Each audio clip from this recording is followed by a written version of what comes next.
Hello, my name is Kris Lambert, and I am here today with Teri Gabler. We are going to talk to you about connecting with your kids at home. I'm a former elementary school teacher, and now I'm teaching in the certificate program for UC school system. Hi, Teri. Tell us a little bit about your background. Hi, my name is Teri Gabler, and I've been in education for 26 years, and currently I'm a homeschool supervising teacher. Let's start out by talking about ways to make people smile. Each time you smile, you throw a little feel-good party in your brain, and the feel-good neurotransmitters and dopamine and endorphins are all released when a smile flashes across your face. And it also helps other people feel good too. This not only relaxes your body, but it can also lower your heart rate and your blood pressure, something we can all use right about now. So there's a lot of little things in life that we can do that often mean a lot to somebody else and will help to make them smile. So let's talk a little bit about some things we can do with your children at home that could bring joy and put a smile on someone else's face. So first, I want to talk about just a simple FaceTime or a Zoom call. How about to your grandparents or to the neighbor down the street? Just a quick 5-minute call can really put a smile on someone's face. And even though we think we do that a lot nowadays, we can probably do it a little bit more often than we're practicing. And the next thing I want to talk about is a handwritten card or a note.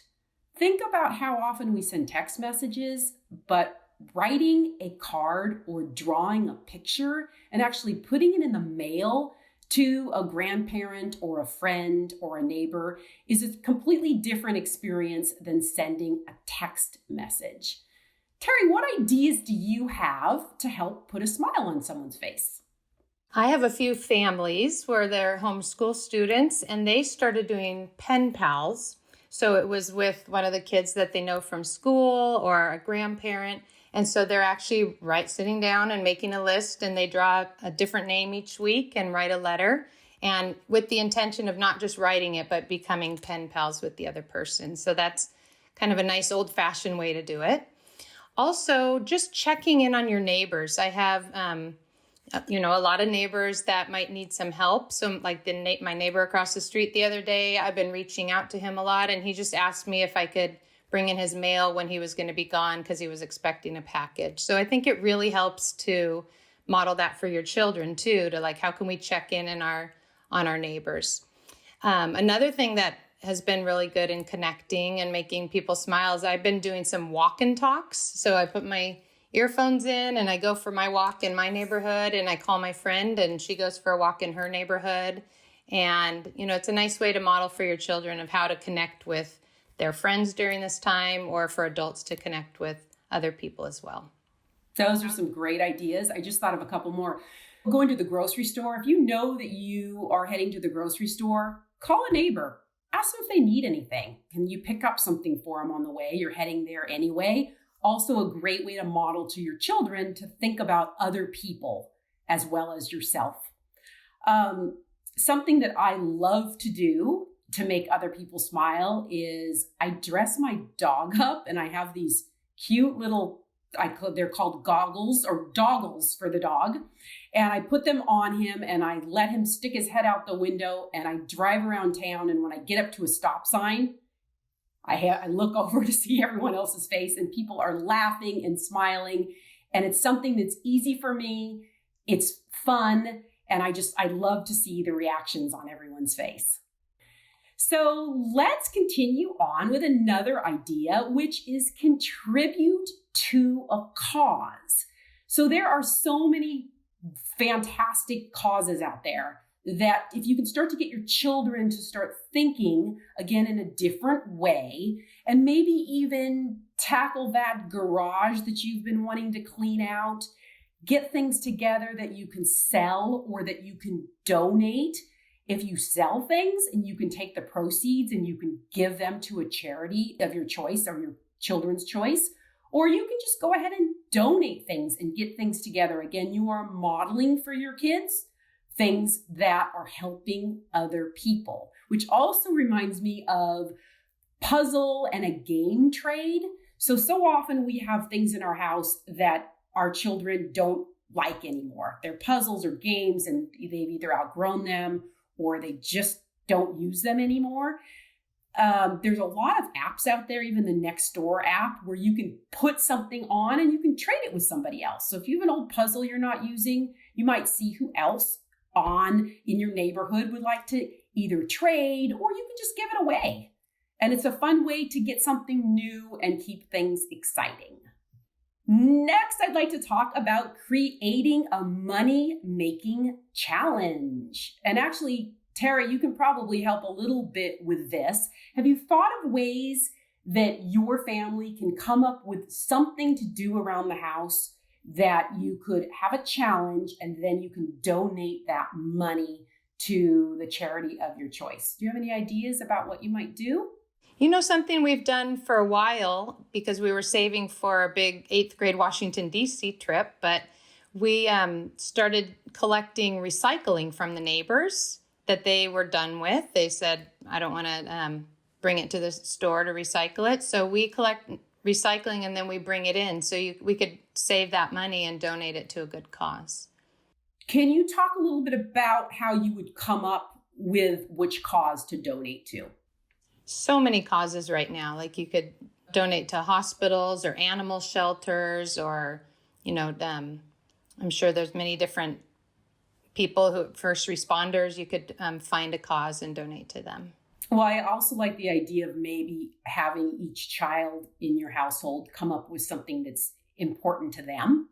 And so you could even have a challenge among your family members, right? Everybody could see how much they could collect to give to the charity of their choice. Yeah, sounds good. So let's next talk about random acts of kindness. So there's so many great ideas, especially going around the internet now. Teri, do you want to start with that? Yeah, just last week I went for a walk up my block, and one of my neighbors had a big basket out front and it said enjoy, and she had avocados and lemons from her tree. And we happen to have an orange tree in the backyard, and so we've been picking oranges, giving them to my mom to share with her neighbors, and we also put a basket out front. And so it's kind of fun to see people sneak up and they look around and they take an orange out or a couple oranges, and it's a nice way to share and brighten somebody's day. I was taking a walk the other day and I had a similar experience. There was somebody had cut out of wood hearts that went into the ground that you could put in as a landscaping kind of a heart.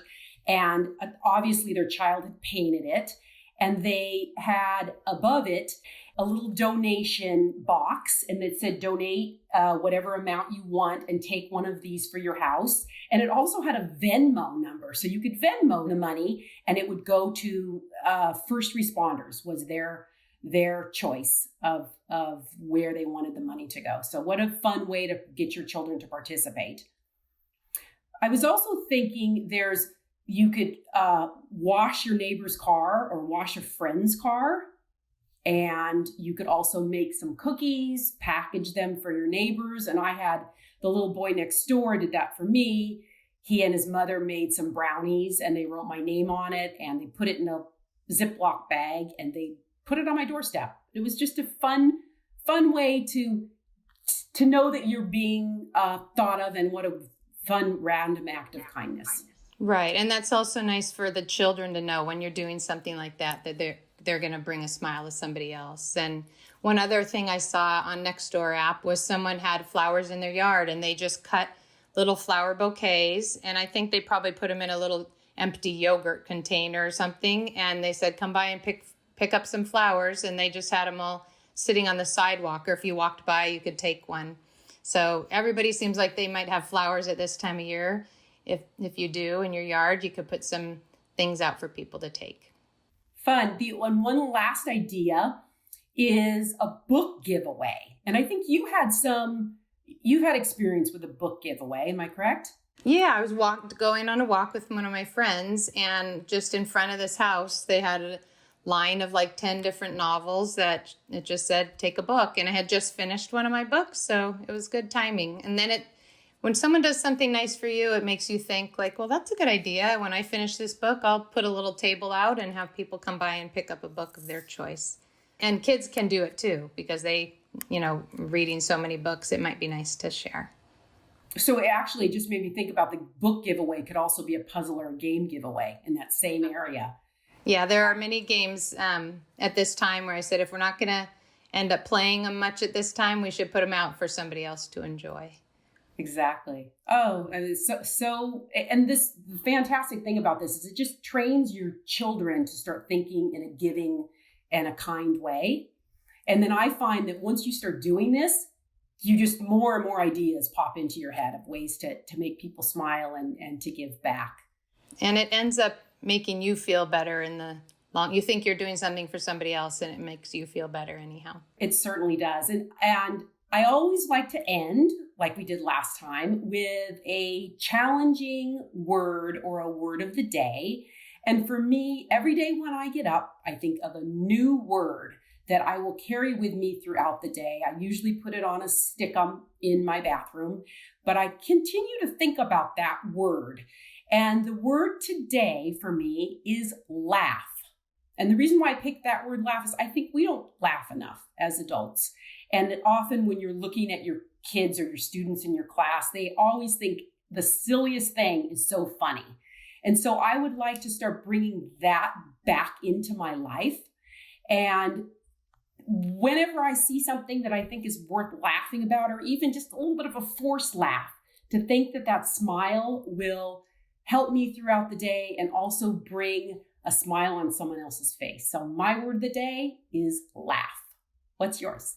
Great. My word of the day is kindness. It's just showing somebody else that you care, or taking the time to notice what someone else's needs may be and trying to fill that for somebody else. It's also a big win-win, because you do something nice for somebody else, it also fills you up. So my word of the day is kindness. Thank you so much, Teri. Always so fun talking to you and brainstorming with all these fantastic ideas. That's great. Have a good day. You too. Thanks.